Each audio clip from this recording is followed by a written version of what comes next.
আমি শেষ কবে তারানাথ তান্ত্রিককে দেখেছিলাম ঠিক মনে নেই। মনে হয় 6 মাস কি তারও বেশি। সময়টা এমন এক অদ্ভুত জিনিস, কিছু ঘটনার পর সে আর আগের মতো গোনা যায় না। বিশেষ করে যখন সেই ঘটনার সঙ্গে মৃত্যু, মন্ত্র আর এমন কিছু জড়িয়ে থাকে যেগুলো নিয়ে প্রকাশ্যে কথা বলা যায় না। সেদিন সন্ধেবেলা ছিল। কলকাতার সেই পুরনো পাড়াটা, যেখানে আলো ঠিক আলো নয় আর অন্ধকার ঠিক অন্ধকারও নয়। বাড়িগুলো যেন একে অপরের দিকে ঝুঁকে পড়ে আছে, অনেক পুরনো গোপন কথা ফিসফিস করে বলার জন্য। আমি তখনও জানতাম না সেদিনের ওই দেখা আমার জীবনের শেষ শান্ত সন্ধেটা হতে চলেছে। তারানাথবাবুর ঘরটা আগের মতোই ছিল, অথচ আবার একেবারেই আগের মতো ছিল না। ঘরে ঢুকেই প্রথম যে জিনিসটা চোখে পড়ল তা হল ধূপকাঠি। জ্বলছে, কিন্তু ধোঁয়াটা অদ্ভুতভাবে সোজা উপরে উঠছে না। একটা অদৃশ্য হাতে যেন তাকে টেনে একদিকে পেঁকিয়ে দেওয়া হয়েছে। আমি থমকে দাঁড়ালাম। এসে পড়েছে তারানাথ বাবুর গলা। আমি ঘুরে তাকালাম। তিনি খাটের পাশে বসেছিলেন, আগের মতোই, ঢিলে ঢালা কাপড়, ভালো থাকা এমন একটা শব্দ যেটা কিছু ঘটনার পর আর ঠিকমতো মানায় না। আমি কিছু বললাম না। ঘরে পাখার আওয়াজ ছিল, কিন্তু জানলার বাইরে কোনো পাখি ডাকছিল না।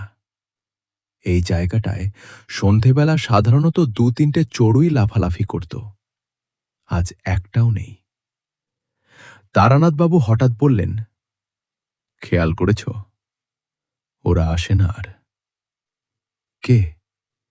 আমি জিজ্ঞেস করলাম। যারা বেঁচে আছে কিন্তু বোঝে। এই কথাটার কোনো জবাব হয় না। আমি চেয়ারে বসলাম। কাঠের চেয়ার, পুরনো। বসতেই কেমন শব্দ করল, যেন কিছু আপত্তি জানাচ্ছে। আপনি অনেকদিন কাউকে দেখেননি, তাই না? আমি কথাটা ভাঙলুম।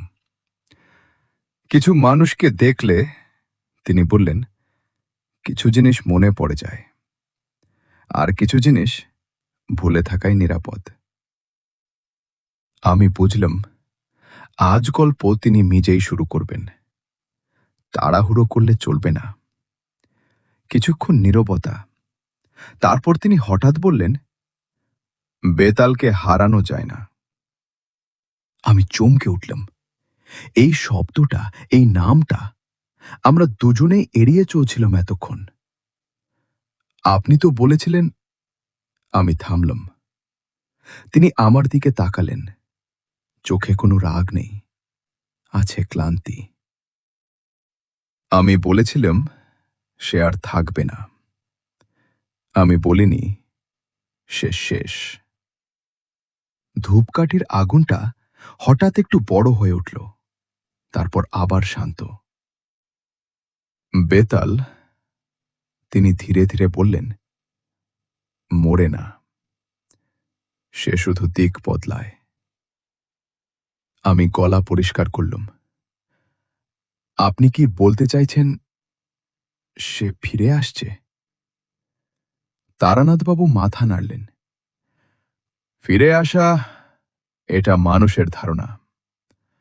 ওরা কোথাও যায় না। আমি প্রথমবার লক্ষ্য করলাম তার ডান হাতের আঙুলগুলো অজান্তেই একটা চিহ্ন আঁকছে খাটের কাঠে। একটা বক্ররেখা, তারপর তার উল্টো। আমি সেটা দেখেই বুকের ভেতর কেমন শীতল কিছু বয়ে গেল। ওটা, আমি বলতে গিয়েও থামলাম। তিনি হঠাৎ হাত সরিয়ে নিলেন। কিছু চিহ্ন, তিনি বললেন, মনে পড়ে যায় হাতের মাধ্যমে। আমি আর প্রশ্ন করলাম না। কিছুক্ষণ পর তিনি নিজেই বললেন, যখন আমি ওই কাপালিকের মুখোমুখি হয়েছিলাম, আমি জানতাম ওটা একটা যুদ্ধ। কিন্তু আমি বুঝিনি ওটা একটা ডাক। ডাক? হ্যাঁ, কিছু শক্তি আছে যাদের হারালে তারা চুপ করে না। তারা খেয়াল করে কে করেছে। জানলার বাইরে হঠাৎ একটা কুকুর কেঁদে উঠল। সেই কান্নায় অদ্ভুত একটা ভাঙা সুর। তারানাথবাবু চোখ বন্ধ করলেন। ওরা মনে রাখে। তিনি ফিসফিস করে বললেন, কে বাধা দিয়েছিল, কে নাম উচ্চারণ করেছিল। আমি সাহস করে বললাম, আপনি কি ভয় পাচ্ছেন? তিনি চোখ খুলে আমার দিকে তাকালেন, হাসলেন। ভয়? না, ভয় একটা বিলাসিতা। আমি শুধু সতর্ক। আমি বুঝলাম এই সতর্কতা আগের কোনো গল্পে ছিল না। আপনি স্বপ্ন দেখছেন? আমি জিজ্ঞেস করলাম। তিনি সঙ্গে সঙ্গে মাথা নাড়লেন। না। তারপর একটু থেমে চোখ করলেন। অথবা বলা ভালো, আমি ঘুমোই না। এই কথাটা বলার সময় ঘরের আলো যেন একটু কমে গেল। প্রতিবার চোখ বন্ধ করলেই তিনি ধীরে বললেন, একটা শ্মশান দেখি, কিন্তু সেটা কোনো শ্মশান নয় যেটা মানচিত্রে আছে। আমি কিছু বলার আগেই তিনি উঠে দাঁড়ালেন। শোনো, তিনি বললেন, এই গল্পটা যদি শোনো তাহলে মনে রেখো এটা শুরু নয়। তাহলে? আমি গিলতে গিলতে বললাম। তিনি জানলার দিকে তাকালেন। বাইরে তখন অন্ধকার পুরোপুরি নেমে এসেছে। এটা হলো সেই জিনিসটা, তিনি বললেন, যেটা আমরা জয় বলে ভুল করেছিলাম, তার পরের অংশ। ধূপকাঠিটা তখন নিভে গেছে, কিন্তু ঘরে ধোঁয়ার গন্ধ এখনো আছে। আমি সেদিন বুঝিনি এই গন্ধটা আমাকে কত দূর পর্যন্ত অনুসরণ করবে। সেদিন আমি অনেক রাত পর্যন্ত ঘুমোতে পারিনি। কলকাতার রাত সাধারণত শব্দে ভরা। দূরে ট্রামের ঘণ্টা, হঠাৎ কোনো কুকুরের ডাক, ছাদে জল পড়ার আওয়াজ। কিন্তু সেই রাতে শব্দগুলো যেন ইচ্ছে করে থেমে থেমে আসছিল। যেন কেউ চাইছে আমি ঠিকমতো বুঝতে পারি নীরবতা আসলে কতটা ভারী হতে পারে। বারবার তারানাথবাবুর কথাগুলো মাথায় ঘুরছিল। ওরা মনে রাখে। কাকে মনে রাখে? কিভাবে? ভোরের দিকে চোখ লেগেছিল বোধহয়, কিন্তু ঘুমটা ছিল এমন যেন জেগে আছি অথচ শরীর নড়াতে পারছি না। আর সেই অবস্থাতেই আমি প্রথম জিনিসটা লক্ষ্য করি। আমার ডান হাতের তালুটা অস্বাভাবিকভাবে ব্যথা করছিল। আমি উঠে আলো জ্বালালাম। তালুর মাঝখানে লালচে একটা দাগ। আঁচড় নয়, পোড়া নয়, বরং যেন ভেতর থেকে উঠে এসেছে। একটা বক্ররেখা, তার উল্টো। আমি হঠাৎই বুঝে গেলাম এই চিহ্নটা আমি কোথাও দেখেছি। তারানাথবাবুর ঘরে। আমি আর দেরি করলাম না। সকালের আলো ঠিকমতো ওঠার আগেই তার বাড়ির দিকে রওনা দিলুম। তিনি দরজা খুললেন অনেকক্ষণ পরে। মুখটা ক্লান্ত, চোখের নিচে গাঢ় ছায়া। তুমি দেখেছ? তিনি বললেন আমার হাতের দিকে তাকিয়েই। আমি কিছু বলার আগেই তিনি আমাকে ভেতরে ঢুকতে ইশারা করলেন। ঘরে ঢুকেই একটা জিনিস চোখে পড়ল। মেঝেতে বেশ কিছু চক দিয়ে আঁকা চিহ্ন, কিন্তু সবগুলোই অর্ধেক। যেন কেউ শুরু করেছিল, তারপর থেমে গেছে। এগুলো আপনি কেন মুছে ফেলেছেন? আমি জিজ্ঞেস করলাম। তিনি উত্তর দিলেন না। চেয়ারে বসলেন। বেতালের সঙ্গে যুদ্ধে তিনি ধীরে ধীরে বললেন, আমি শুধু ওকে বাঁধিনি, আমি একটা সূত্র ভেঙেছিলাম। সূত্র? তান্ত্রিক সূত্র। তিনি বললেন, প্রতিটা শক্তি যখন বাঁধা পড়ে তখন কিছু রেখে যায়, একটা ছায়া, চিহ্ন। তিনি আমার দিকে তাকালেন। তাকে বলে ছায়া বাঁধন। এই শব্দটা শুনেই ঘরের বাতাস যেন একটু ভারী হয়ে গেল। ছায়া বাঁধন। তিনি আবার বললেন, হলো সেই জিনিসটা যেটা জয় আর পরিণতির মাঝখানে থাকে। আমি কিলে ফেললুম। মানে, যুদ্ধ শেষ হলেও?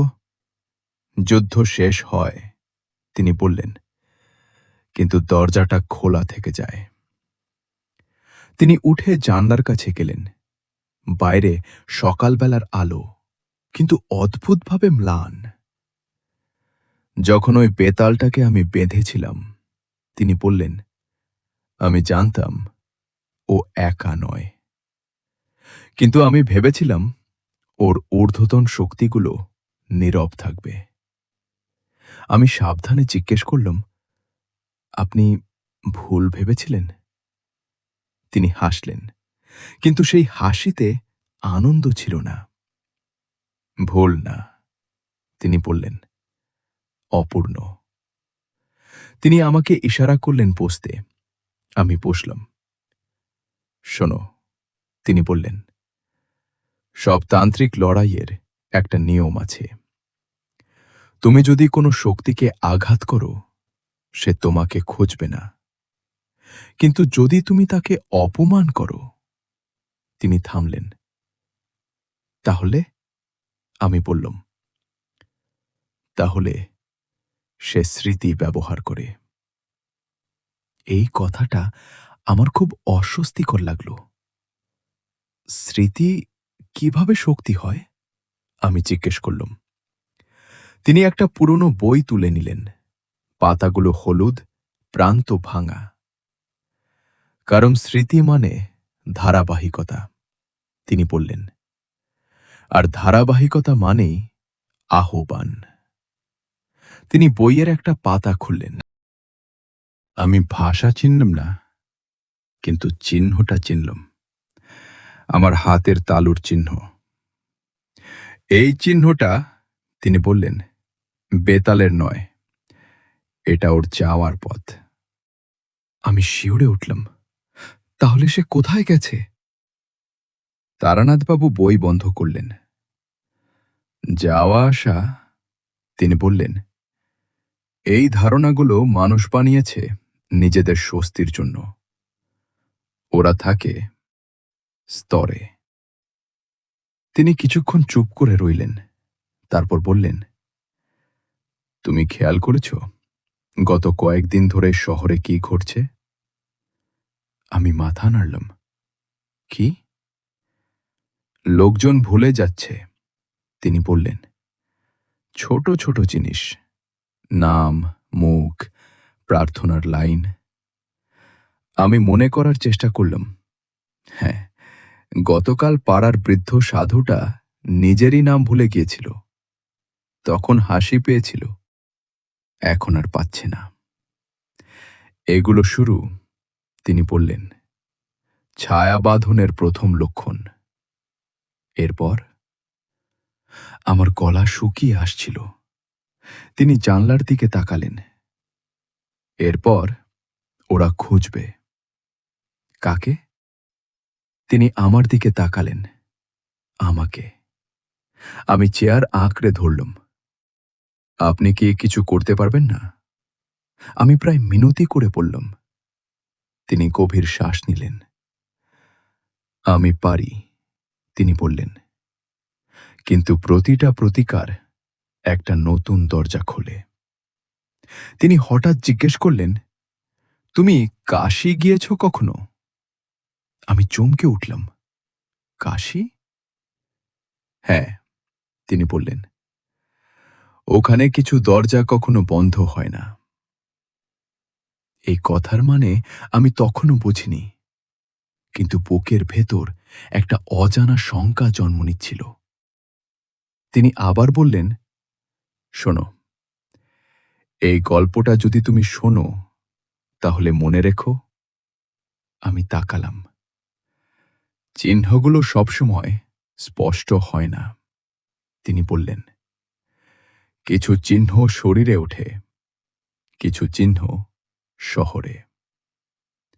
তিনি আমার হাতের দিকে আবার তাকালেন।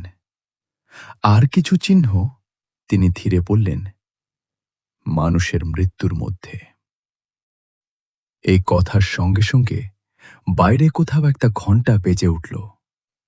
সকালবেলার মন্দিরের ঘণ্টা। কিন্তু সেই শব্দটা যেন খুব দূর থেকে আসছিল, অথবা খুব ভেতর থেকে। আমি সেদিন তার বাড়ি থেকে বেরোনোর সময় বুঝেছিলাম, এই গল্পটা আর শুধু তারানাথ বাবুর নয়, এই চিহ্নটা এখন আমারও। চিঠিটা এসেছিল দুপুরের দিকে। আমি তখন ঘরে একা। জানলার বাইরে রোদ ছিল, কিন্তু আলোটা কেমন যেন কাঁচা, ঠিক যেন বিকেল নামার আগেই ক্লান্ত হয়ে পড়েছে। ডাক পিয়নের ডাকে চমকে উঠেছিলাম। আজকাল চমকানোটা অভ্যাস হয়ে যাচ্ছে। এই কথাটা তখনও বুঝিনি। খামটা খুব সাধারণ, সাদা কাগজ, কোনো ছাপা ঠিকানা নেই, শুধু হাতে লেখা আমার নাম। হাতের লেখাটা অদ্ভুত, খুব যত্নে লেখা, কিন্তু যেন লেখক নিজে যেই জানে এই যত্নটা পড়ার জন্য নয়, মনে রাখার জন্য। আমি খাম খুললাম। ভেতরে একটাই কাগজ। কাগজটা নতুন নয়, ভাঁজের দাগ পুরনো, প্রান্তগুলো একটু ভাঙা। কাগজে কোনো তারিখ নেই, কোনো স্বাক্ষর নেই, শুধু কয়েক লাইন লেখা। যেটা বাঁধা পড়েছিল সেটা নড়ছে, যে নাম উচ্চারণ করা হয়েছিল সেটা শোনা হয়েছে। কাশি অপেক্ষা করছে, যিনি জানেন। আমি দ্বিতীয়বার পড়লাম, তারপর তৃতীয়বার। শেষ লাইনটা, যিনি জানেন। আমার পিঠের ভেতর দিয়ে একটা ঠান্ডা স্রোত বয়ে গেল। আমি সঙ্গে সঙ্গে বুঝে গিয়েছিলাম, এই চিঠি আমার জন্য নয়। আমি আর এক মুহূর্ত দেরি করলাম না। চিঠিটা হাতে নিয়ে সোজা তারানাথবাবুর বাড়ির দিকে রওনা দিলাম। তিনি দরজা খুললেন আগের থেকেও ধীরে। চিঠিটা দেখেই তিনি কিছুক্ষণ চুপ করে রইলেন, যেন কাগজটা পড়ছেন না, শুধু অনুভব করছেন। কাশি, তিনি বললেন খুব নিচু স্বরে। আমি বললাম, আপনি কি এই চিঠির কথা জানতেন? তিনি মাথা নাড়লেন। না, তিনি বললেন, কিন্তু আমি জানতাম ডাক আসবে। তিনি চেয়ারে বসলেন। আমি দাঁড়িয়েই রইলাম। এই চিঠি, তিনি বললেন, একটা সতর্কবার্তা নয়, এটা একটা স্মরণ করিয়ে দেওয়া। কিসের? আমি জিজ্ঞেস করলাম। তিনি আমার দিকে তাকালেন। ঋণের। এই শব্দটা শুনে আমি চমকে উঠলাম। ঋণ? হ্যাঁ, তিনি বললেন, তান্ত্রিক জগতে সবচেয়ে ভয়ঙ্কর জিনিস অভিশাপ নয়, ঋণ। তিনি চিঠিটা আবার পড়লেন, তারপর বললেন, যখন বেতালকে আমি বেঁধেছিলাম, আমি একটা পুরনো হিসাব খুলে দিয়েছিলাম। আমি কিছু পড়লাম না। তার কণ্ঠে এমন একটা ভার ছিল যা প্রশ্নকে বেয়াদবি বানিয়ে দেয়। কাশি, তিনি আবার বললেন, ওখানে যা বাধা থাকে না, তা জমা হয়। জমা? হ্যাঁ, তিনি বললেন, মৃত্যু, প্রার্থনা, অর্ধসমাপ্ত মন্ত্র, সব। তিনি জানলার দিকে তাকালেন। সেই শহরে, তিনি বললেন, অনেকেই পারে, তিনি বললেন, কিন্তু পাঠাবে সেই যে জানে আমি এড়াতে পারবো না। মানে, আপনাকে যেতেই হবে? তিনি উত্তর দিলেন না। কিছুক্ষণ পর বললেন, তুমি কি জানো কাশীতে সাধুদের মৃত্যু কেমন হয়? আমি মাথা নাড়লাম। ওরা মরতে যায়, তিনি বললেন, কিন্তু সবাই পৌঁছাতে পারে না। এই কথার ভেতরের মানে আমি তখনও পুরো বুঝিনি। পরদিন খুব ভোরে আমরা রওনা দিলাম। ট্রেনের কামরা প্রায় ফাঁকা। জান্নার বাইরে ধীরে ধীরে শহর পিছিয়ে যাচ্ছে। আমি লক্ষ্য করলাম তারানাথবাবু কথা বলছেন না। চোখ বন্ধ করে বসে আছেন, কিন্তু ঘুমোচ্ছেন না। আপনি কি চিন্তিত? আমি সাহস করে জিজ্ঞেস করলাম। তিনি চোখ না খুলেই বললেন, চিন্তা মানুষ করে, আমি হিসাব করি। কিসের হিসাব? তিনি একটু থামলেন। কি হারাতে পারি? এই কথার পর আর কিছু জিজ্ঞেস করার সাহস হল না। ট্রেন যত এগোতে লাগলো, পরিবেশ বদলাতে লাগলো। লোকজনের কথা বলার ধরন, চোখের দৃষ্টি, সবকিছু যেন একটু ভারী হয়ে উঠছে। কাশীর কাছাকাছি পৌঁছানোর সময় আমি একটা অদ্ভুত জিনিস লক্ষ্য করলাম। একজন বৃদ্ধ সন্ন্যাসী আমাদের দিকে এক দৃষ্টে তাকিয়ে আছেন। চোখে কোনো কৌতূহল নেই, আছে যেন পরিচয়। আমরা নামার সময় তিনি খুব নিচু স্বরে বললেন, দেরি হয়ে গেছে। আমি ফিরে তাকালাম, তিনি আর নেই। কাশী আমাদের গ্রহণ করল, কিন্তু স্বাগত জানাল না। ঘাটের ধারে দাঁড়িয়ে আমার প্রথম অনুভূতি হল, এই শহরটা জীবিত নয়, এটা জেগে আছে। হাওয়ার মধ্যে ধূপ, চন্দন আর পোড়া কাঠের গন্ধ, কিন্তু তার সঙ্গে আরেকটা গন্ধ, যেটা আমি ঠিক চিনি না, কিন্তু ভুলতে পারি না। এখানে কথা কম বলবে, তারানাথবাবু বললেন। শব্দ এখানে শোনা যায় অনেক দূর পর্যন্ত। আমরা ধীরে ধীরে এগোচ্ছিলাম, এমন সময় এক তরুণ ব্রাহ্মণ আমাদের পথ আটকালে। আপনি এসেছেন? সে বলল, তারানাথবাবুর দিকে তাকিয়ে। আমি শিউরে উঠলুম। আমরা আপনাকে খুঁজছিলুম না, তারানাথবাবু শান্তভাবে বললেন। আপনারা আমাদের ডাকলেন? ব্রাহ্মণ মাথা নাড়ল। ও শুরু করেছে, সে বলল। ঘাটে ঘাটে? কে? আমি জিজ্ঞেস করলুম। সে আমার দিকে তাকালো, তারপর ধীরে বলল, যেটা আপনারা পাততে চেয়েছিলেন। আমার বুক কেঁপে উঠল। ব্রাহ্মণ আমাদের নিয়ে গেল এক গলির ভেতর। সেখানকার বাতাস ভারী, আলো কম। একটা ঘরে ঢুকলুম। ভেতরে ৩ জন সাধু বসে আছেন। মুখে গভীর শান্তি, কিন্তু চোখে ভয়। গত ৩ দিনে, একজন বললেন, ৪ জন মারা গেছেন। কিভাবে? তারানাথবাবু জিজ্ঞেস করলেন।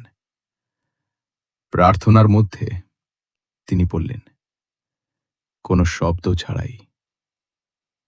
আমি চুপ করে রইলুম। তারানাথবাবু চোখ বন্ধ করলেন, তারপর বললেন, এটা খিদে নয়, এটা প্রস্তুতি। কার জন্য? আমি জিজ্ঞেস করলুম। তিনি চোখ খুলে আমার দিকে তাকালেন। আমার জন্য নয়, তিনি বললেন, যার জন্য ও কাজ করছে তার জন্য। এই কথার সঙ্গে সঙ্গে বাইরে কোথাও ঘণ্টা বেজে উঠল, সন্ধ্যার আরতি। কিন্তু সেই শব্দটা কেমন যেন বিকৃত। আমার মনে হল, এই শহর আমাদের দেখছে। সেই রাতেই আমি বুঝে গিয়েছিলাম, এই ডাকটা শুধু আমন্ত্রণ নয়, এটা একটা ঘোষণা, আর এই গল্পটা এখনো শুরু হয়নি। কাশীতে রাত নামে না, এ কথা সবাই বলে, কিন্তু আমি সেদিন বুঝেছিলুম রাত নামে ঠিকই, শুধু আলো নিভে না। ঘাটের সিঁড়িগুলো অন্ধকারে দাঁড়িয়েছিল, যেন কোনো প্রাচীন প্রাণী তার পিঠ মেলে শুয়ে আছে। দূরে শ্মশানের আগুন জ্বলছে, আগুনের আলোতে মানুষের মুখগুলো কখনো লাল, কখনো কালো। কেউ কাঁদছে না, কেউ হাসছে না, সবাই যেন একটা কাজ করছে যেটা বহু আগে শিখে নিয়েছে। তারানাথবাবু হাঁটছিলেন ধীরে, আমি তার এক পাশে। আমাদের পেছনে সেই তরুণ ব্রাহ্মণ। নাম বলেনি, বলেওনি যে বলা দরকার। এই পথে? আমি ফিসফিস করে জিজ্ঞেস করলাম। ব্রাহ্মণ মাথা নাড়ল। এই পথে গেলে, সে বলল, শহরটা আপনাকে কম প্রশ্ন করবে। আমি বুঝলাম না, শহর প্রশ্ন করে কিভাবে, কিন্তু প্রশ্নটা আর করিনি। আমরা গঙ্গার ধার ছেড়ে সরু গলিতে ঢুকলাম। গলিটা এমন সরু যে দুজন পাশাপাশি হাঁটলে কাঁধে কাঁধ লাগবে। দেওয়ালগুলো ভেজা, কিন্তু জল নেই। কিসের ভেজা ভাব বোঝা যায় না। হঠাৎ করে আমার মনে হলো আমি দিক হারিয়ে ফেলেছি। কাশীতে দিক থাকে না, এখানে থাকে স্তর। এই কথাটা তারানাথবাবু আগেই বলেছিলেন, কিন্তু তখন বুঝিনি। একটা জায়গায় এসে ব্রাহ্মণ থামল। এরপর সে বলল, আপনাদের একাই যেতে হবে। কেন? আমি জিজ্ঞেস করলাম। সে আমার দিকে তাকালো, চোখে কোনো আবেগ নেই। কারণ এই পথটা, সে বলল, দেখানো যায় না। এই কথা বলে সে পেছনে ঘুরে চলে গেল। কোনো পায়ের শব্দ নেই, যেন সে এখানেই মিলিয়ে গেল। আমি গলা শুকিয়ে বললাম, এখন? তারানাথবাবু মৃদু হেসে বললেন, এখন শুরু। আমরা এগোলাম। এই পথটা কোনো মানচিত্রে নেই, এটা আমি নিশ্চিত। কারণ এখানে হাঁটার সময় মাটির স্পর্শ বদলাতে থাকে। কখনো পাথর, কখনো কাদা, কখনো কিছুই নয়। যেন পা ফাঁকা জায়গায় পড়ছে, অথচ পড়ছে না। আমি খেয়াল করলাম আমার শ্বাসের শব্দ একটু বেশি, কিন্তু তারানাথবাবুর শ্বাস শোনা যাচ্ছে না। আপনি কি শুনতে পাচ্ছেন? আমি জিজ্ঞেস করলাম। হ্যাঁ, তিনি বললেন, যেটা শোনা উচিত নয়। আমি থামলাম। কি? তিনি থামলেন না। নাম, তিনি বললেন, মানুষের নাম। আমি তখন বুঝলাম, হালকা ফিসফিস, খুব দূরে, কিন্তু স্পষ্ট। আমার নাম। আমি আর কথা বলিনি। পথটা আমাদের চারদিকে দেয়াল, কিন্তু আকাশ দেখা যাচ্ছে। আকাশের রং অদ্ভুত, কালো নয়, নীল নয়, যেন পুরনো ধোঁয়ার মতো। মাঝখানে একটা মাটির ঢিবি, ঢিবিটার চারপাশে ছাই। এটা কোনো শ্মশান নয়, আমি বললাম। তারানাথবাবু মাথা নাড়লেন। এটা ছিল, তিনি বললেন। তারপর নিষিদ্ধ হল। আমি কিছু জিজ্ঞেস করার আগেই তিনি মাটিতে বসে পড়লেন। বসো, তিনি বললেন। এখানে দাঁড়িয়ে থাকা ভালো নয়। আমি বসলাম। চারপাশে হাওয়া নেই, তবু ধূপের গন্ধ। কোনো ধূপ জ্বলছে না। এই জায়গাটা, তিনি বললেন, স্তরের মাঝখানে। মানে? এখানে সময় ঠিকমতো কাজ করে না, তিনি বললেন। তাই অনেকেই এখানে আসে। কেন? তিনি মাটির দিকে তাকালেন। কারণ এখানে কিছু জিনিস একটু বেশি সময় ধরে থাকে। আমি শিউরে উঠলাম। তিনি চোখ বন্ধ করলেন।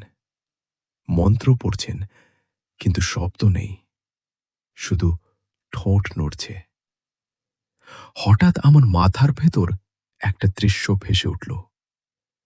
একজন বৃদ্ধ সাধু বসে আছেন, চোখ বন্ধ, সামনে প্রদীপ। হঠাৎ প্রদীপ নিভে গেল। তিনি চোখ খুললেন না, শুধু মাথাটা একটু কাত হয়ে গেল। আমি চিৎকার করতে যাচ্ছিলাম। তারানাথবাবু হঠাৎ চোখ খুললেন।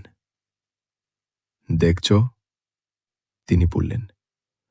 আমি মাথা নাড়লাম, কথা বেরোল না। এই জায়গাটা, তিনি বললেন, স্মৃতি ধরে রাখে। তুমি যদি দুর্বল হও, ওগুলো তোমাকে ধরে রাখবে। আমি গভীর শ্বাস নিলাম। আমরা এখানে কেন? আমি অবশেষে জিজ্ঞেস করলাম। তিনি উঠে দাঁড়ালেন। কারণ এই পথ দিয়েই, তিনি বললেন, ওরা আসে। আমরা আবার হাঁটা শুরু করলাম। এবার পথটা নিচের দিকে নামছে। সিঁড়ি নেই, তবু নামছি। দেওয়ালে হাত রাখলে ঠান্ডা। পাথর নয়, হাড়ের মতো। আমি হঠাৎ লক্ষ্য করলাম আমার পা মাটিতে ছায়া ফেলছে না। আমার ছায়া? আমি ফিসফিস করলাম। তারানাথবাবু থামলেন। দেখো, তিনি বললেন। তার ছায়া আছে, বললেন। তার ছায়া আছে, লম্বা, পরিষ্কার। এটাই পার্থক্য, তিনি বললেন। আমি জানি কোথায় দাঁড়াতে হয়। আমরা এমন এক জায়গায় পৌঁছালাম যেখানে তিনটে পথ, একটা আলোয় ভরা, একটা অন্ধকার, আর একটা দুটোর মাঝামাঝি। কোনটা? আমি জিজ্ঞেস করলাম। তারানাথবাবু মাঝেরটার দিকে এগোলেন। সবচেয়ে বিপজ্জনক পথ, তিনি বললেন। সবচেয়ে বিশ্বাসযোগ্য দেখায়। পথটার বাতাস ভারী। হাঁটার সঙ্গে সঙ্গে কানে ভেসে আসছে প্রার্থনার সুর। কোনো ভাষা নয়, শুধু সুর। হঠাৎ দেখি দূরে কেউ দাঁড়িয়ে। একজন মানুষ, নাকি মানুষের মতো কিছু। ওটা কে? আমি জিজ্ঞেস করলাম। তারানাথবাবু থামলেন। ওটা একটা প্রতিধ্বনি, তিনি বললেন, যেটা হাঁটতে শিখেছে। আমরা এগোতেই সেই অবয়বটা মিলিয়ে গেল। আমার মনে হলো এই যাত্রা কোথাও নিয়ে যাচ্ছে না, বরং কিছু আমাদের দিকে আসছে।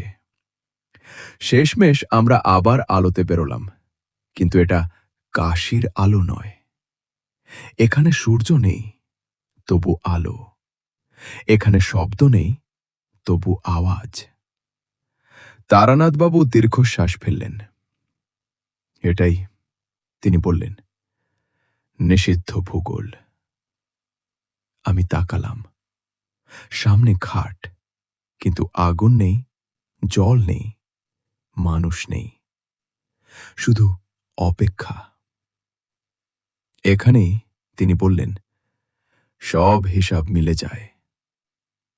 আমি জানতে চাইছিলাম কিসের হিসাব, কিন্তু তখন দূরে ঘণ্টা বাজল। একটা নয়, অনেকগুলো একসঙ্গে। আমার মনে হলো এই শব্দটা আমাদের জন্য। আমি বুঝে গেলাম, এই যাত্রা শুধু চলা নয়, এটা ডাকা হওয়া। ঘণ্টার শব্দ থামার অনেক পরেও আমরা নড়িনি। নিষিদ্ধ ভূগোলের সেই ফাঁকা ঘাটে দাঁড়িয়ে থাকাটা অদ্ভুত ছিল। এখানে দাঁড়িয়ে থাকলে মনে হয় আপনি কাউকে অপেক্ষা করাচ্ছেন না, বরং কেউ আপনাকে করছে। আমি ফিসফিস করে বললাম, ওই ঘণ্টাগুলো মন্দিরে নয়, তাই তো? তারানাথবাবু মাথা নাড়লেন। ওগুলো গণনার ঘণ্টা, তিনি বললেন। এখানে সময়কে ডাকা হয় ওইভাবে। আমি বুঝলাম না, কিন্তু বুঝতে চাইলামও না। আমরা আবার হাঁটা শুরু করলাম। এবার পথটা উপরের দিকে উঠছে, কিন্তু সিঁড়ি নেই, যেন মাটি নিজেই আমাদের পায়ের তলায় উঠছে। হঠাৎ তারানাথবাবু থামলেন। আমি প্রায় তার সঙ্গে ধাক্কা খেয়ে যাচ্ছিলাম। এখানেই, তিনি বললেন। কি? আমি জিজ্ঞেস করলাম। তিনি হাত বাড়িয়ে সামনে ইশারা করলেন। প্রথমে আমি কিছুই দেখিনি, তারপর ধীরে ধীরে চোখ অভ্যস্ত হল। একটা মানুষ দাঁড়িয়ে, খুব সাধারণ পোশাক, ধুতি, গেরুয়া চাদর, গলায় রুদ্রাক্ষ, কিন্তু তার ছায়াটা ঠিক নেই। ছায়া আছে, কিন্তু শরীরের সঙ্গে মিলছে না। তিনি কে? আমার গলা কাঁপছিল। লোকটা আমাদের দিকে তাকালো। চোখে কোনো শত্রুতা নেই, আছে ক্লান্তি। আমাকে দ্বিতীয় বলবেন না, সে বলল, গলা ভারী কিন্তু শান্ত। আমি প্রথম ছিলাম না। তারানাথবাবু হাত জোড় করলেন। আমি চমকে উঠলাম। আপনি জানেন আমরা আসব? তারানাথবাবু বললেন। লোকটা মাথা নাড়ল। আমি জানতাম, সে বলল, কারণ ওরা জানে। ওরা? আমি জিজ্ঞেস করলাম। সে আমার দিকে তাকালো। এক মুহূর্তের জন্য মনে হল সে দুঃখিত। যাদের নাম নেওয়া হয় না, সে বলল, যাদের কাজ করা হয়। তারানাথবাবু বললেন, আপনি কাপালিক। লোকটা হেসে ফেলল। এই হাসিটা কোনো আনন্দের নয়। আমি ছিলাম, সে বলল। এখন আমি শুধু ধারক। কিসের? আমি জিজ্ঞেস করলাম। সে উত্তর দিল না, মাটিতে বসে পড়ল।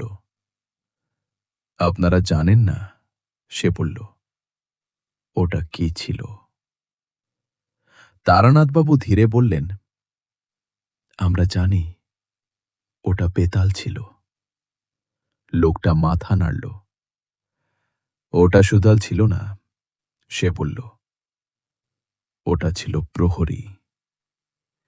এই কথাটার ভার সঙ্গে সঙ্গে নামল। প্রহরী? আমি ফিসফিস করলাম। হ্যাঁ, সে বলল। কিছু দরজার সামনে কেউ না কেউ দাঁড়িয়ে থাকে। ওটা দাঁড়িয়েছিল। তারানাথবাবু চোখ বন্ধ করলেন। আমি বুঝলুম এই কথাটা তিনি চাননি।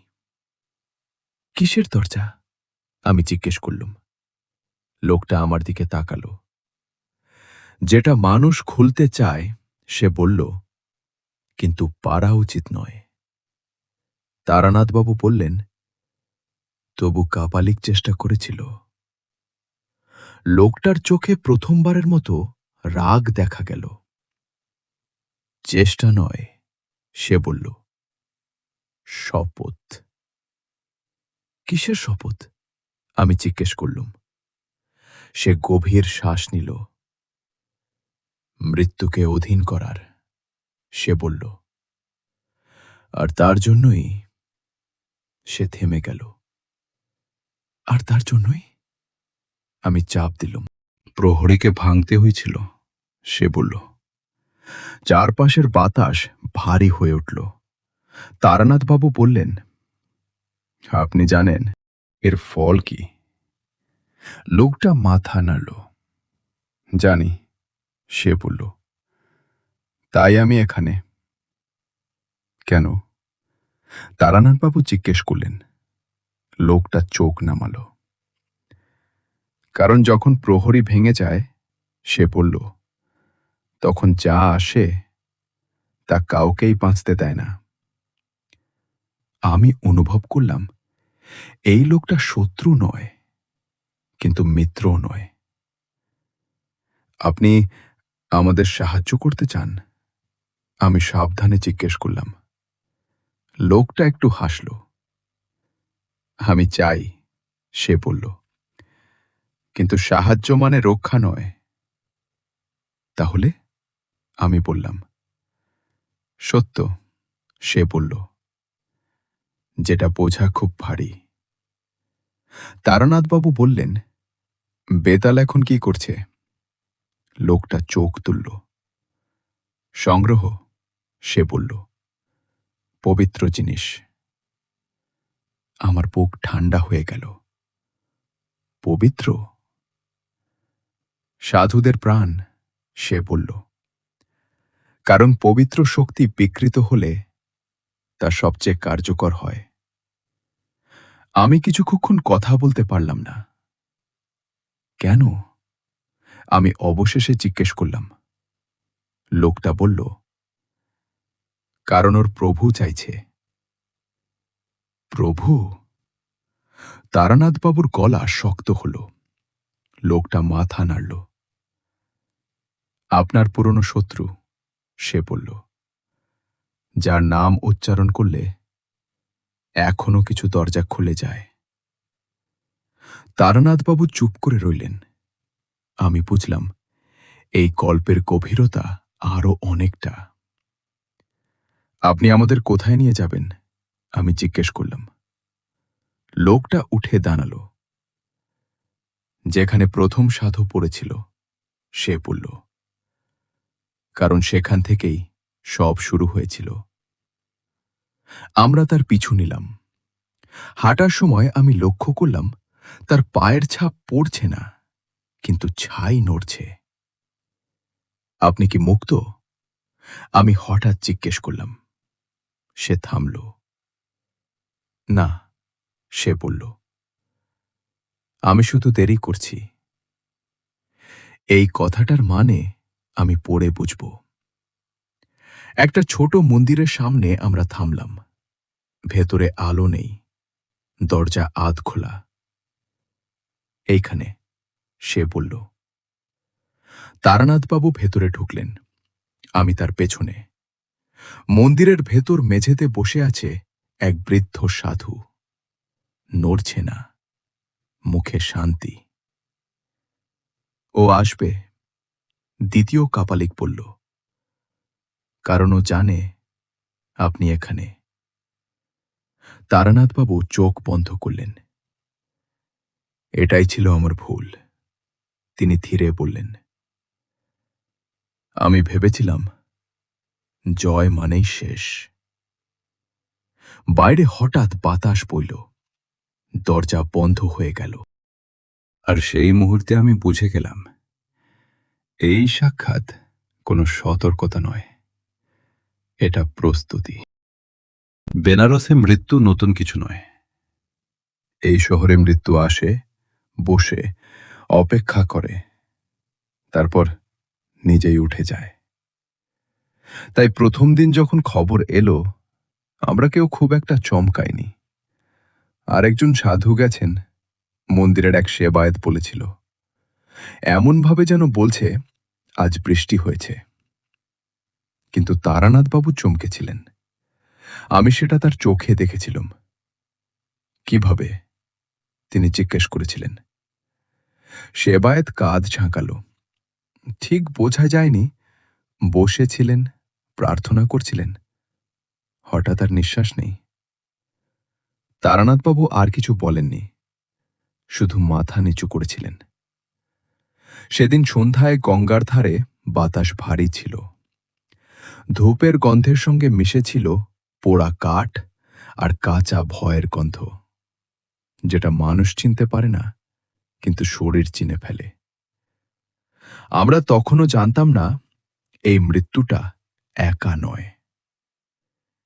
দ্বিতীয় মৃত্যুটা এলো রাতের দিকে। এক বৃদ্ধ সাধু, যিনি প্রতিদিন একই ঘাটে বসে একই মন্ত্র জপ করতেন। তার কণ্ঠস্বর দূর থেকেও শোনা যেত, ভাঙা কিন্তু স্থির। সেদিন মাঝপথে সেই শব্দ থেমে যায়। কেউ কোনো চিৎকার শোনেনি, কেউ কিছু দেখেনি। তৃতীয় মৃত্যুতে আমি উপস্থিত ছিলাম। এ কথা বলার সময় এখনো আমার হাত কাঁপে। সেই সাধু খুব পরিচিত ছিলেন না, নাম জানতাম না, শুধু জানতাম তিনি কখনো কথা বলেন না। গঙ্গার দিকে মুখ করে বসে থাকেন, চোখ আধ খোলা। আমি তখন ঘাটের ধাপে বসেছিলাম। দূরে আরতি চলছিল। ঘণ্টা, শঙ্খ, কণ্ঠ সব মিলেমিশে একাকার। হঠাৎ আমি লক্ষ্য করলাম তার জপ থেমে গেছে। প্রথমে মনে হলো তিনি নিঃশ্বাস নিচ্ছেন না। তারপর দেখলাম তার ছায়া নড়ছে। শরীর স্থির, ছায়া নড়ছে। আমি উঠে দাঁড়াতে গিয়েও পারলাম না। পা জমে গিয়েছিল। ছায়াটা ধীরে ধীরে লম্বা হলো, তারপর যেন মাটির সঙ্গে মিশে গেল। আর সেই মুহূর্তে সাধুটির মাথা একপাশে হেলে পড়ল। মুখে তখনও শান্তি। আমি চিৎকার করিনি, গলা বেরোয়নি। লোকজন জড়ো হলো। কেউ বলল হৃদরোগ, কেউ বলল বার্ধক্য। তারানাথবাবু এলেন, ভিড় ঠেলে সামনে নিয়ে গেলেন। সাধুটির কপালে হাত রাখলেন, তারপর খুব ধীরে হাত সরিয়ে নিলেন। প্রাণ নেই, তিনি বললেন, কিন্তু মৃত্যু হয়েছে বলা যাবে না। আমি তাকালাম। তাহলে? আমি ফিসফিস করলাম। তিনি আমার দিকে তাকালেন। তার যা ছিল, তিনি বললেন, ওটা নিয়ে নেওয়া হয়েছে। এই কথাটা আমার শরীরের ভেতর কেঁপে উঠল। এরপর মৃত্যু দ্রুত হতে লাগল। একজন নয়, দুজন নয়, একসঙ্গে। সকালবেলা এক ঘাটে, বিকেলে আরেক ঘাটে, রাতে কোনো মঠে। সবাই সাধু, সবাই প্রার্থনার মধ্যে। একটা অদ্ভুত মেল ছিল। কেউ লড়াই করেনি, কেউ ভয় পায়নি। মুখগুলোতে এমন এক প্রশান্তি ছিল যেটা স্বাভাবিক নয়। এটা হত্যা নয়, দ্বিতীয় কাপালিক বলেছিল। এটা আহুতি। আমি সেই শব্দটা শুনে গা শিউরে উঠেছিলাম। কেন সাধুরা? আমি জিজ্ঞেস করেছিলাম। সে বলেছিল, কারণ ওরা পবিত্র। আর পবিত্র শক্তি যখন বিকৃত হয়, তা সবচেয়ে শক্তিশালী হয়। তারানাথবাবু তখন কিছু বলেননি, কিন্তু আমি দেখেছিলাম তার আঙুলগুলো কাঁপছে। সপ্তম মৃত্যুটা সবকিছু বদলে দিল। কারণ এবার প্রার্থনা থামেনি। এক বৃদ্ধ সন্ন্যাসী, অন্ধ, বহু বছর ধরে গঙ্গার ধারে বসে শুধু শুনতেন। জল, মানুষ, ঘণ্টা। সেদিন তিনি মন্ত্র জপ করছিলেন। আমরা অনেক দূর থেকে শুনছিলাম। হঠাৎ তার কণ্ঠ বদলে গেল। মন্ত্রের সুর ঠিক আছে, কিন্তু শব্দের ভেতর আরেকটা শব্দ, যেন দুজন একসঙ্গে বলছে। লোকজন থেমে গেল, কেউ এগোল না। তারানাথবাবু এগিয়ে গেলেন। থামো, তিনি নিচু কণায় পড়লেন। কণ্ঠ থামেনি, বরং হাসি মিশে গেল। তারপর একটানা নিঃশ্বাস আর নীরবতা। সন্ন্যাসী পড়ে গেলেন। এইবার মুখে শান্তি ছিল না, মুখে বিস্ময়। তারানাথবাবু পেছনে ফিরে তাকালেন। এটা পূজা, তিনি বললেন। আর আমরা দেখছি। আমি বুঝলাম এই শহর এখন এক যজ্ঞশালা। রাতের দিকে দ্বিতীয় কাপালিক আমাদের নিয়ে গেল এক নির্জন ঘাটে। এখানেও আসে, সে বলল। কখন? আমি জিজ্ঞেস করলাম। যখন ঘন্টা থামে, সে বলল। আমরা অপেক্ষা করলাম। ঘন্টা থামল, হাওয়া থামল, গঙ্গার জল থমকে গেল, আমি নিশ্চিত। তারপর একটা ঠান্ডা অনুভূতি, চোখে না দেখা কিন্তু শরীরে পড়া। তারানাথবাবু মন্ত্র শুরু করলেন, এবার শব্দে। হঠাৎ বাতাস ভারী হয়ে উঠল, আর আমি অনুভব করলাম কেউ আমাদের চারপাশে হাঁটছে। পায়ের শব্দ নেই, ছায়া নেই, কিন্তু উপস্থিতি। ও সাধুদের শক্তি ব্যবহার করছে, তারানাথবাবু বললেন। নিজের জন্য নয়। তাহলে? আমি জিজ্ঞেস করলাম। তার চোখে অন্ধকার। ও নিজের প্রভুর জন্য পথ তৈরি করছে। ঠিক তখনই আমি বুঝলাম, বেতাল আর শিকারী নয়, সে এখন যাজক। রাত শেষে আমরা গুনলাম 9টি মৃত্যু, 9টি পবিত্র প্রাণ। কাশী তখনও জেগে আছে, কিন্তু শহরটা যেন চোখ জয় ফিরিয়ে নিয়েছে। এটা থামবে? আমি জিজ্ঞেস করলাম। তারানাথবাবু বললেন না, শুধু বললেন, যখন প্রভু আসবে তখন।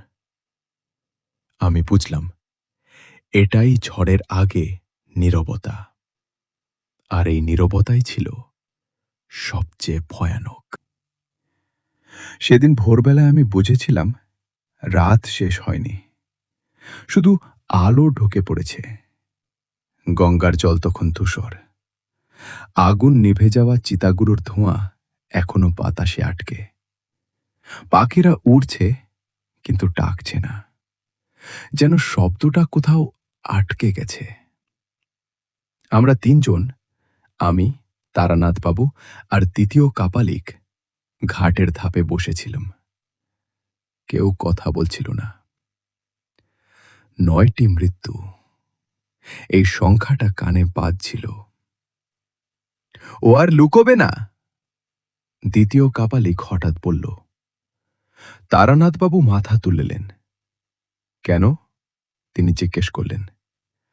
কারণ আহুতি সম্পূর্ণ হয়েছে, সে বলল।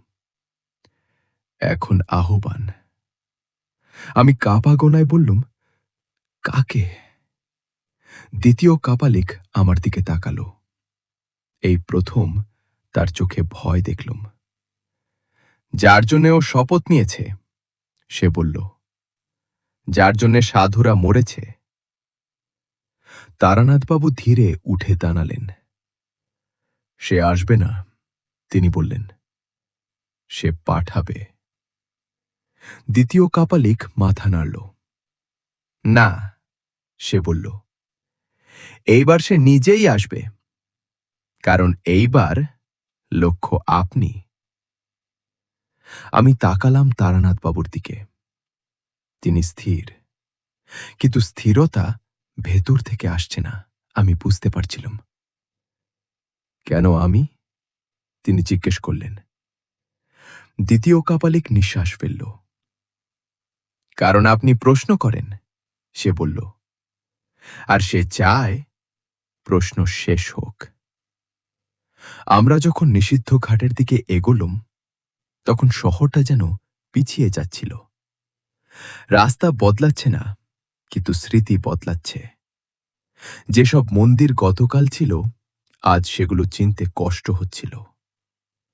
একটা জায়গায় এসে তারানাথবাবু থামলেন। এখানেই, তিনি বললেন। আমি চারদিকে তাকালাম।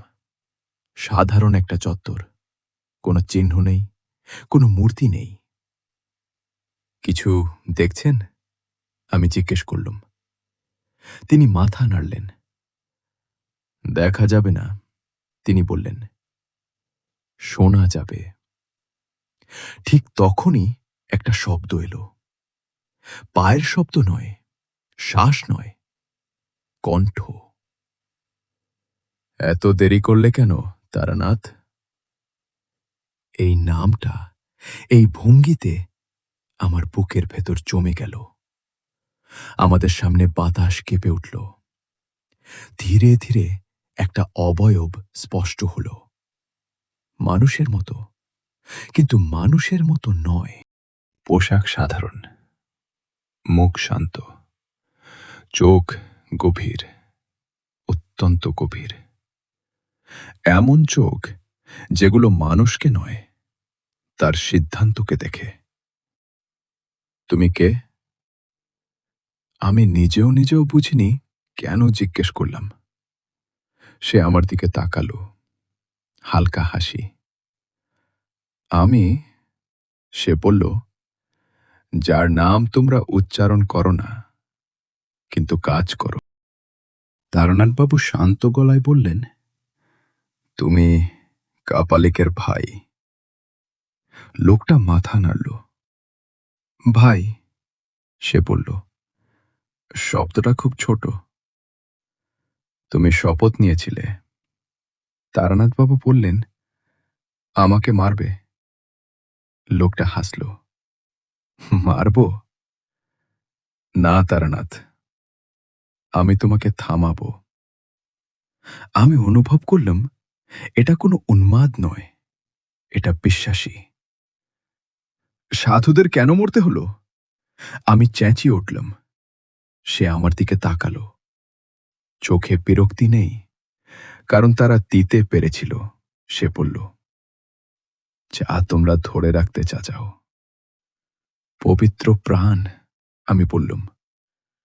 পবিত্রতা, সে বলল, একটা সম্পদ, আর সম্পদ ব্যবহার করা হয়। তারানাথবাবুর কণ্ঠ এবার কঠোর। তুমি পবিত্রতাকে অস্ত্র বানালে। তিনি বললেন। লোকটা মাথা নাড়ল। আমি সত্য বানলুম, সে বলল। তোমরা তান্ত্রিকরা বহুদিন বেতাল। তারানাথবাবু বললেন, ওকে কেন পাঠালে? লোকটা হেসে ফেলল। ও প্রহরী ছিল, সে বলল। আমি ওকে মুক্ত করেছি। ও হত্যা করেছে, আমি বললাম। হত্যা? সে আমার দিকে তাকালো। ও পূজা করেছে। এই শব্দটা আবার। তুমি আমাকে ভয় দেখাতে চাও? তারানাথবাবু জিজ্ঞেস করলেন। না, সে বলল। আমি তোমাকে বোঝাতে চাই। কি? যে তুমি ভুল পথে দাঁড়িয়ে আছে, সে বলল। তুমি শক্তিকে সীমাবদ্ধ করতে চাও। তারানাথবাবু ধীরে বললেন, কারণ সীমা না থাকলে সব শেষ হয়ে যায়। লোকটার চোখে প্রথমবারের মতো আগুন জ্বলে উঠল।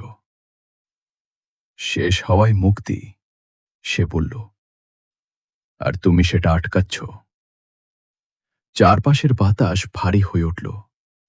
আমি বুঝলুম এটা তর্ক নয়, এটা ঘোষণা।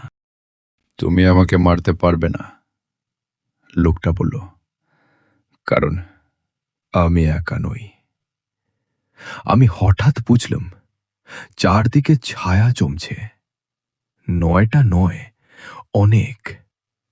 সাধুদের মুখ, শান্ত, কিন্তু চোখ খোলা। তারানাথবাবু নিঃশ্বাস নিলেন। এগুলো পবিত্র আত্মা, তিনি বললেন। তুমি জানো, আমি ওদের আঘাত করতে পারি না। লোকটা হাসল। জানি, সে বলল। এই কারণেই তুমি হারবে। এই কথার সঙ্গে সঙ্গে বেতাল সামনে এলো। এইবার আর ছায়া নয়, সম্পূর্ণ। তারানাথবাবু এক পা এগোলেন। তুমি এখনো ফিরে যেতে পারো, তিনি বললেন। লোকটা মাথা নাড়ল। না, সে বলল, কারণ আজ শেষ হবে। কি শেষ? আমি ফিসফিস করলুম। সে আমার দিকে তাকালো। সংশয়ে সে বলল, আর তার সঙ্গে তারানাথ। এই মুহূর্তে আমি বুঝলাম, এই লড়াই শক্তির নয়, এটা দর্শনের। আর দর্শনে পরাজয় মানে সবকিছু হারানো। বাতাস থমকে গেল। বেতাল এগিয়ে এলো। আর তারানাথ বাবু চোখ বন্ধ করলেন। বাতাস থেমে গেল। শব্দ থেমে গেল। কাশীর সেই নিষিদ্ধ চত্বরে দাঁড়িয়ে আমি হঠাৎ বুঝলাম, এই থামাটাই যুদ্ধের শুরু। বেতাল এগিয়ে এলো। এবার আর ছায়া নয়, এবার তার উপস্থিতি পূর্ণ। শরীরের গড়ন মানুষের মতো, কিন্তু শরীরের ভেতর মানুষ নেই। চোখ দুটো গভীর, অত্যন্ত গভীর, যেন তাতে একসঙ্গে বহু রাত জমে আছে। মুখে কোনো অভিব্যক্তি নেই, অথচ ঠোঁটের কোণে এমন এক রেখা, যেটা হাসি না হয়েও হাসির মতো। তারানাথবাবু এক পা এগোলেন। আমি চিৎকার করতে চেয়েছিলাম, থামুন! কিন্তু গলা থেকে শব্দ পেরোল না, কারণ তখনই বেতাল কথা বলল। তুমি দেরি করেছ। তার কণ্ঠস্বর যেন মাটি থেকে উঠে এলো। তারানাথবাবু শান্ত গলায় বললেন, হত্যা ওরা দিয়েছে। সে বলল, স্বেচ্ছায়। এই কথা বলার সঙ্গে সঙ্গে চারপাশে ছায়াগুলো স্পষ্ট হল। সাধুদের মুখ, শান্ত, নির্বিকার, কিন্তু চোখ খোলা। আমার বুকের ভেতর কেঁপে উঠল।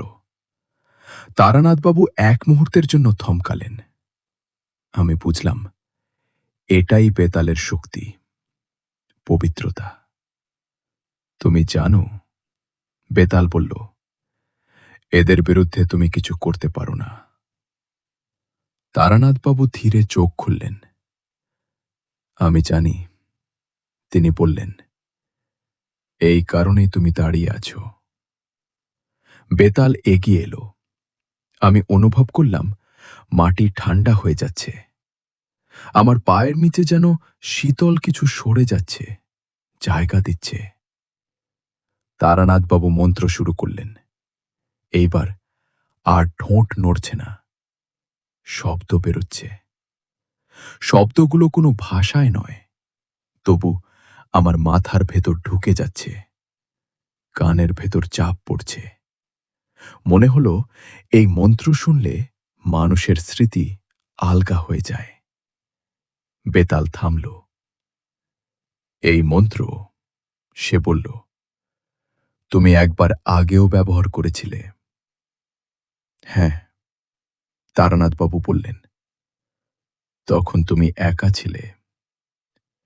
বেতাল হাত তুলল, আর সেই মুহূর্তে ছায়াগুলো নড়ে উঠল। সাধুদের ছায়া। নয়টা নয়, অনেক। তারা একসঙ্গে সামনে এলো। কোনো আওয়াজ নেই, কোনো আক্রমণ নেই, শুধু উপস্থিতি। আমার শরীর কাঁপতে শুরু করল। তারানাথবাবু এক পা পিছুলেন। এই প্রথম। দেখছ, বেতাল বলল, তুমি পারছ না। তারানাথবাবু চোখ বন্ধ করে গভীর শ্বাস নিলেন। এটাই কঠিন পথ, তিনি বললেন, কিন্তু পথ তো পথই। তিনি মন্ত্র বদলালেন। এই মন্ত্র আগেরটার মতো নয়। এই মন্ত্র শুনে আমার বুকের ভেতর ব্যথা শুরু হলো, যেন কিছু টেনে নেওয়া হচ্ছে, কিন্তু জানি না কি। ছায়াগুলো থমকে গেল। বেতালের মুখে এবার রাগ। তুমি কি করছো? সে চেঁচিয়ে উঠল। তোমার ভিত্তি নড়াচ্ছি। তারানাথবাবু বললেন। বেতাল এগিয়ে এলো, এবার দ্রুত। তার শরীরের চারপাশে হাওয়া পাক খাচ্ছে। আমার মনে হলো এই হাওয়ায় হাত পড়লে হাড় ভেঙে যাবে। তারানাথবাবু হাত তুললেন। দুটো মন্ত্র একসঙ্গে আঘাত করল। শব্দ নেই, কিন্তু আঘাত আছে। আমি ছিটকে পড়লাম। মাথা ঘুরছিল, চোখে অন্ধকার। উঠে বসে দেখলাম তারানাথবাবু আর বেতাল মুখোমুখি দাঁড়িয়ে। মাঝখানে বাতাস কাঁপছে। তুমি আমাকে মারতে পারবে না, বেতাল বলল, কারণ ওরা আমাকে ধরে রেখেছে। সে ছায়াগুলোর দিকে ইশারা করল। আর তুমি ওদের ছুঁতে পারো না। তারানাথবাবু হাসলেন। এই হাসিটা ভয়ঙ্কর। তুমি ভুল বুঝেছে, তিনি বললেন। আমি ওদের ছুব না। তাহলে? বেতাল বলল। আমি নিজেকে ছুঁব। এই কথাটা শুনে আমার শ্বাস আটকে গেল। না!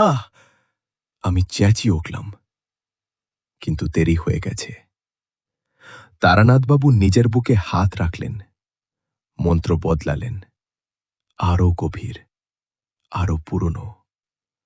আমি অনুভব করলাম এই মন্ত্রটা তিনি বহুদিন ব্যবহার করেননি, অথবা ব্যবহার করতে চাননি। বাতাস চিৎকার করল।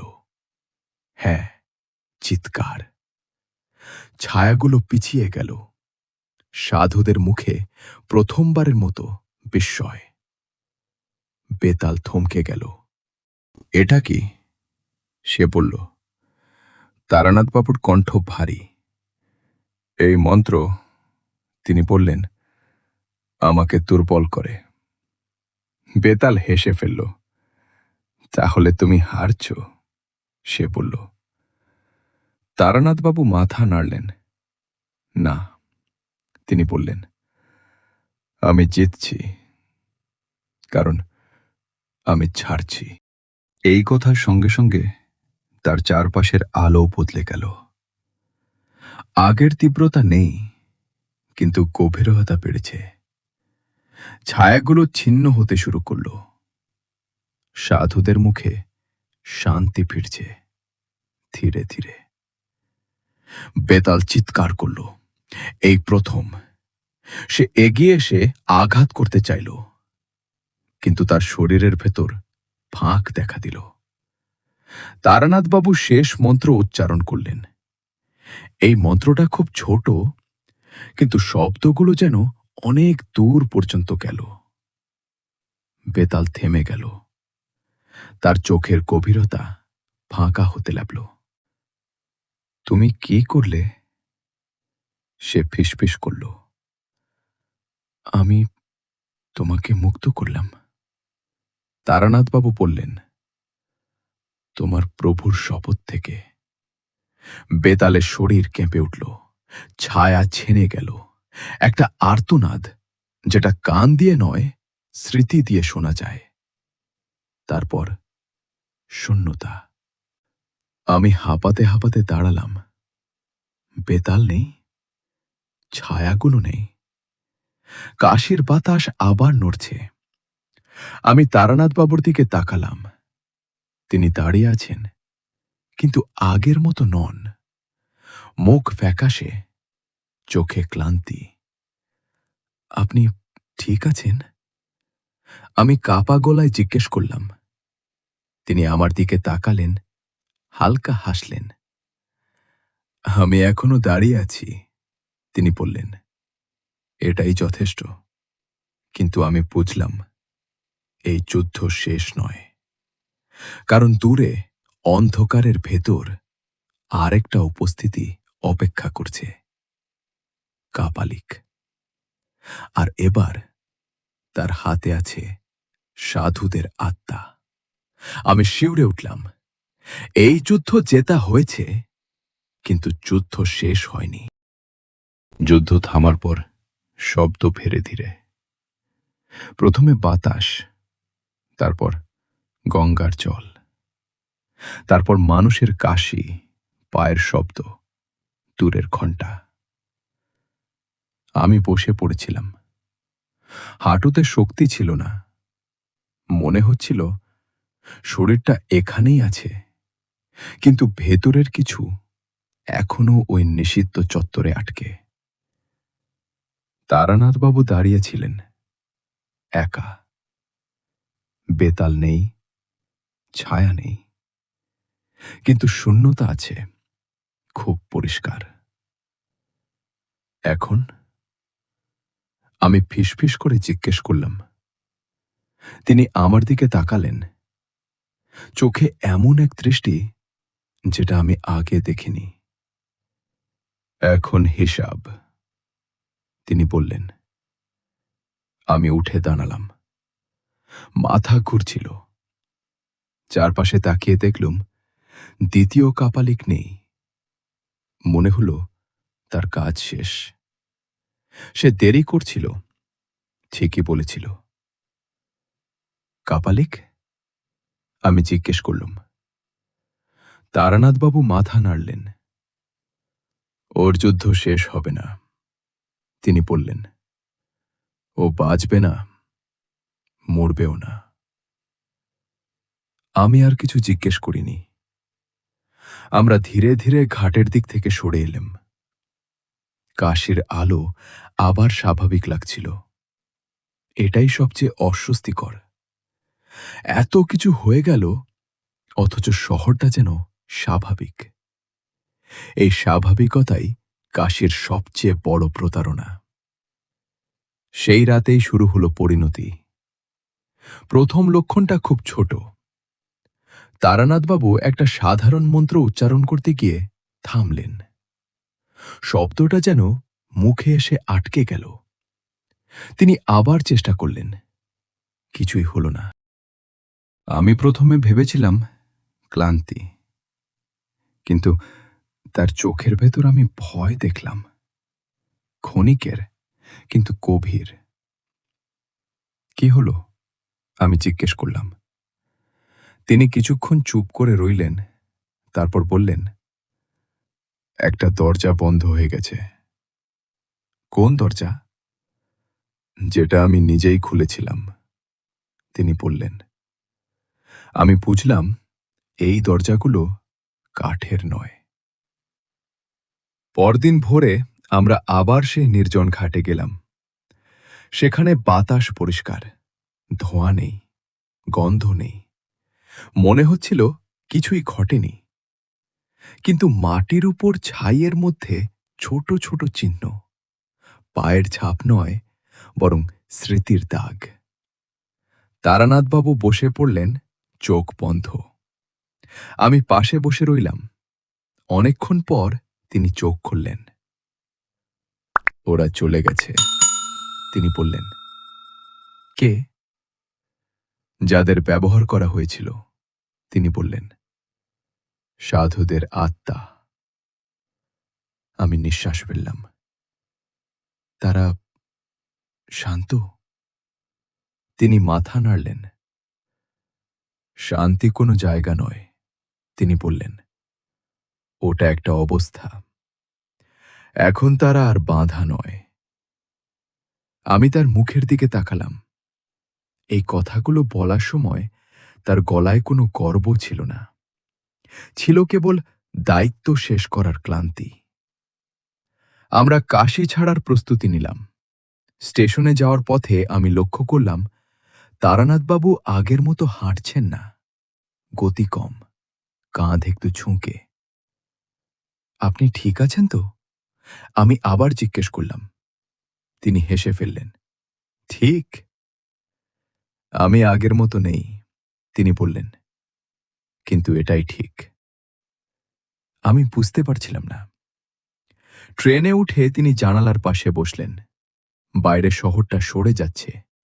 চিতা, ঘাট, মন্দির সব একসঙ্গে। আপনি কি হারিয়েছেন? আমি অবশেষে প্রশ্ন করলাম। তিনি দীর্ঘশ্বাস ফেললেন।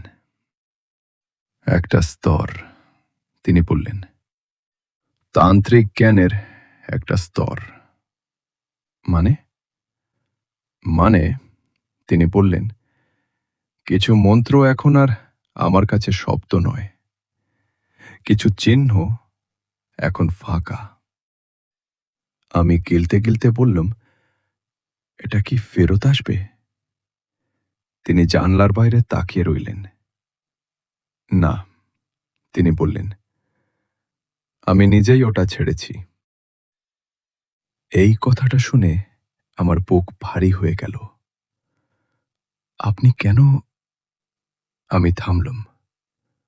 তিনি বাকিটা বুঝে গেলেন। কারণ ওগুলো থাকলেলে, তিনি বললেন, আমি কাপালিকের মতো হয়ে যেতে পারতাম। ট্রেন চলতে লাগল। চাকার শব্দ নিয়মিত, শান্ত। শক্তি, তিনি বললেন, মানুষকে বড় করে না, শক্তি শুধু সুযোগ দেয়। আমি মাথা নাড়লাম। আপনি এখন কম বিপজ্জনক? আমি সাবধানে জিজ্ঞেস করলাম। তিনি হাসলেন। হ্যাঁ, তিনি বললেন, আর তাই আরো মানুষ। এই কথাটা আমার মনে গেঁথে গেল। কলকাতায় ফেরার পর প্রথম কয়েকদিন খুব শান্ত ছিল, অস্বাভাবিকভাবে শান্ত। তারানাথবাবু আর গভীর রাতে মন্ত্র পড়তেন না, ধূপ জ্বালাতেন, কিন্তু নিয়ম করে। জানলায় বসে অনেকক্ষণ বাইরে তাকিয়ে থাকতেন। একদিন আমি দেখলাম তিনি চা বানাচ্ছেন নিজের হাতে। আগে কখনো দেখিনি। আজ মন্ত্র নেই? আমি জিজ্ঞেস করলাম। তিনি চায়ে চিনি দিলেন, তারপর বললেন, কিছু কাজ এখন হাতে করাই ভালো। এই কথাটার ভেতরে অনেক কিছু ছিল। এক সন্ধ্যায় আমি আবার সেই চিহ্নটা দেখলাম। তারানাথবাবুর আঙুল অজান্তেই কাঠের টেবিলে আঁকছে, বক্ররেখা, তার উল্টো। তারপর থেমে গেল। তিনি তাকালেন। ওটা আর পূর্ণ হয় না, তিনি বললেন। আপনি কি দুঃখিত?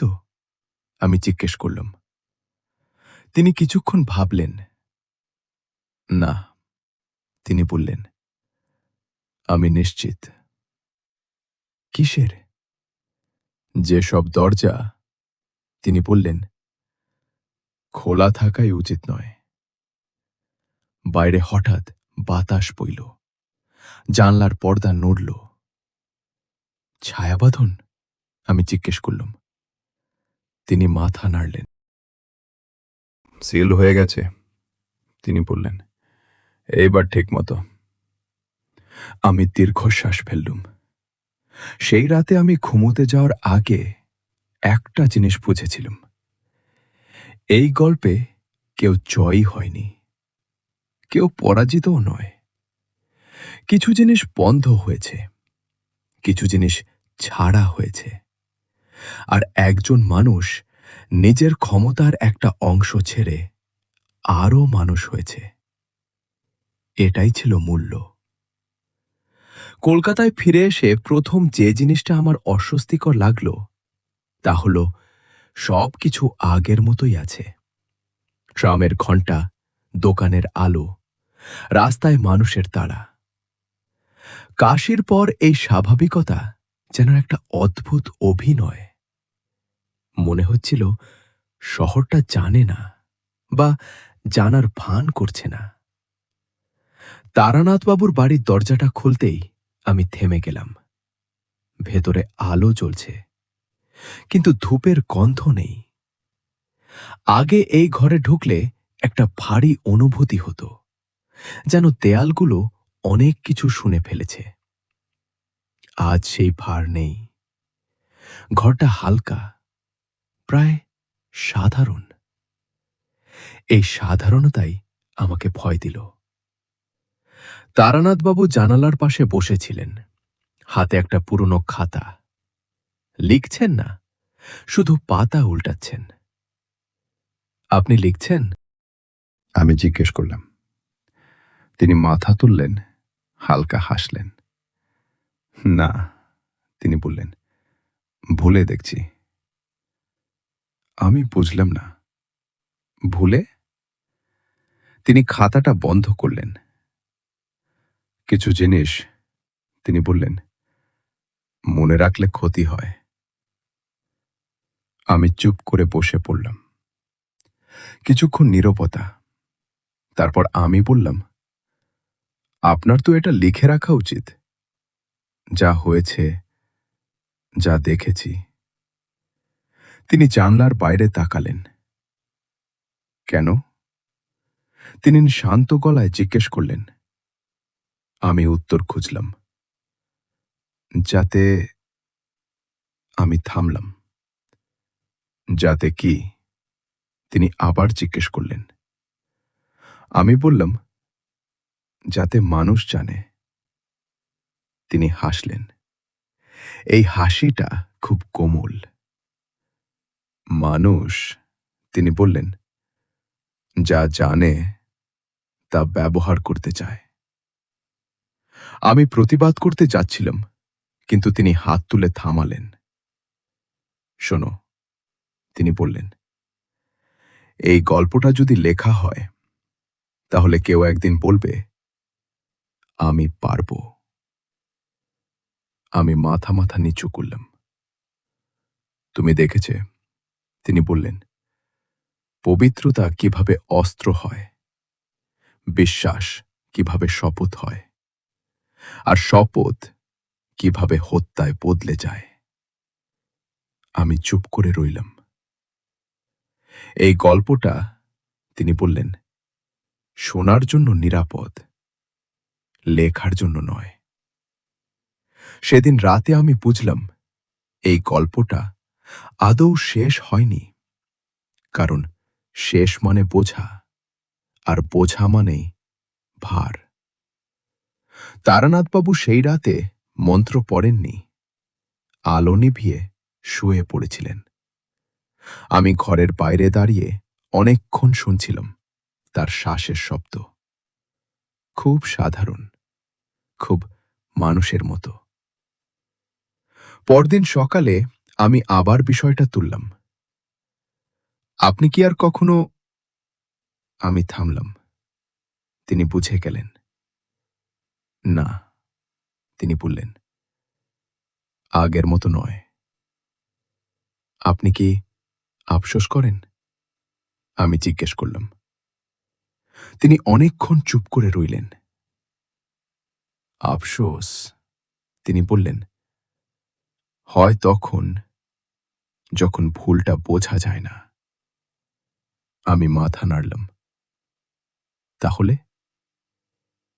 তাহলে, তিনি বললেন, দায়িত্ব থাকে।